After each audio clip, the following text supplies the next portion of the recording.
2023 Baja 400, let's do this.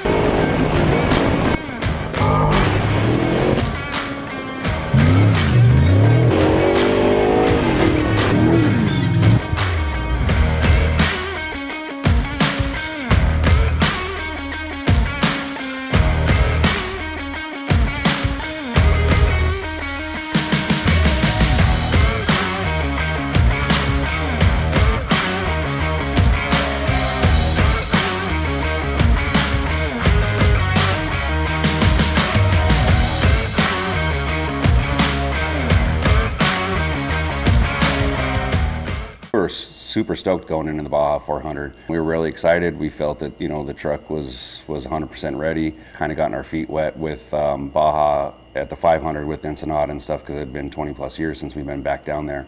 Ton of logistics that goes into racing Baja. The team as a whole, everybody has a part. We got there at noon on Saturday, and me and Pete, we definitely did our homework. We went through the whole course twice. Qualifying was really good because it wasn't like a flat rally type course or silty, bogged down, sandy mess like down in San Felipe. It was a little more of what an actual race course is, so we were a little bit faster in that case.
Everybody's a good qualifier. You just got to go out and do what they did when they went and qualified. They hit their marks. They did everything great, and I knew there was no issue. There's no reason we shouldn't be in the top 10.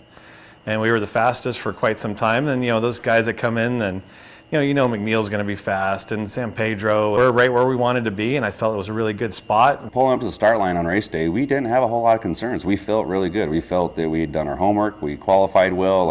Our week was on a high. We felt we were 100% ready.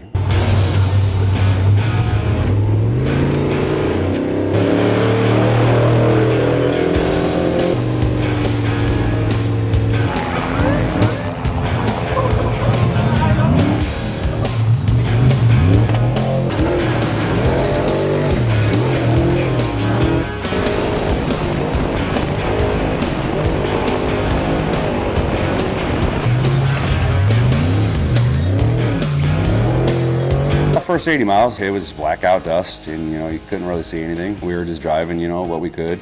And then like mile 43, I think it was, when you make a hard left by the little ranch house. Justin Davis, that was driving the coastal truck, he came out of nowhere. He had a really good cut line there that we missed in all of our pre-running, and he came out of nowhere and he flew by us sideways, and we saw the bottom of his truck, and he bounced off of us and passed us, and we didn't get excited. Again, we were running our own race.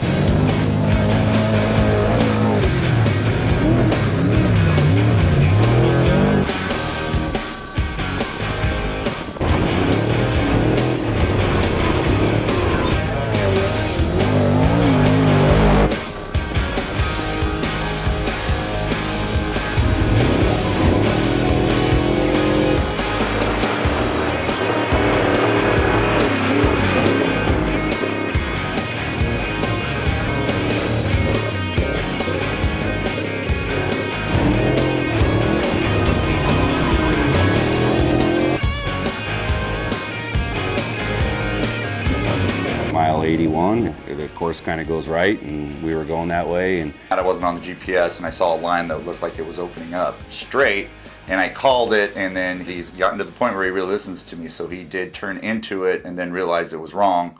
It was one we'd actually gotten caught up in once before when we were pre-running. And where I went wrong as a driver, I should have stopped, backed up, and re-entered the course in the same spot that we went off. I didn't, and I turned right, and there was a big bush there, and there was a big hidden rock right in the middle of it. And I'm sure you could see from the in-car, just gutted, super bummed. I mean, just every emotion goes through, you know, that one little lapse of judgment, you know, took us out of any contention of the day. We were down, I don't know, hour and a half, 2 hours, you know, dealing with that situation, and started going again, you know, buckled in, and you know, we did the best we could after that to make up time.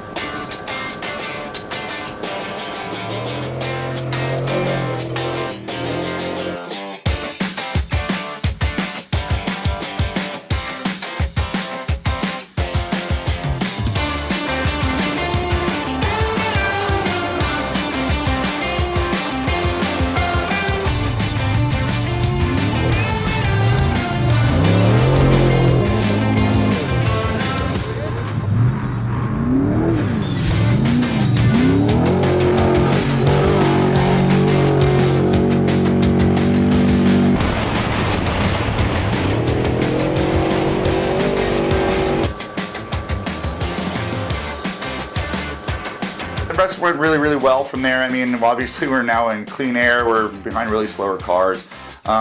We were just smoking, clicking off miles, going through it. Until we got to the GO Trail, we got behind like, I don't know, 7 or 8 cars. We were just sitting there for about 3 or 4 minutes. Finally got frustrated and I got out. And I went down there and I found a Razor was up on top of a boulder that one of the trophy trucks had kicked up earlier in the race. The co-driver was out there trying to jack it up, and there's like 10 people just standing there. I mean, these guys could pick this car up. So we just picked the car up and got it up over the boulder, and then traffic started moving again.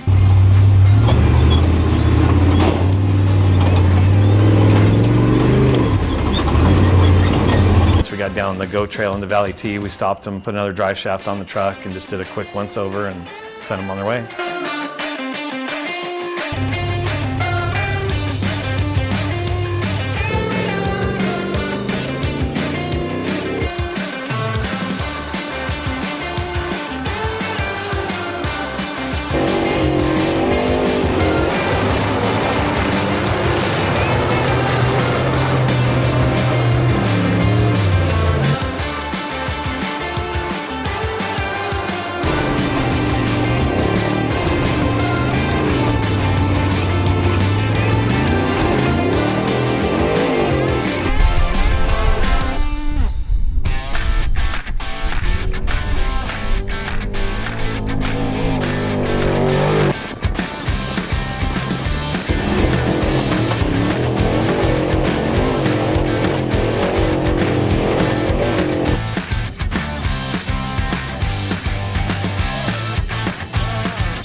Easy little quick stop. We dumped 75 gallons of fuel in it, checked Travis, made sure him and Pete were okay, threw the light bar on, kind of checked a few things, made sure there's no leaks or anything coming loose, and slapped them on their butt and sent them on their way.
Finished 17th, and some of those guys in front of us I think are teaming up, so you know, if we can start 12th, 13th maybe, you know, it'll be It's not horrible. We'll get over it and we'll pick ourselves up off the ground. We'll be 100% ready for the Baja 1000. We'll put the time and the effort and the homework and everything we need to get done to be competitive.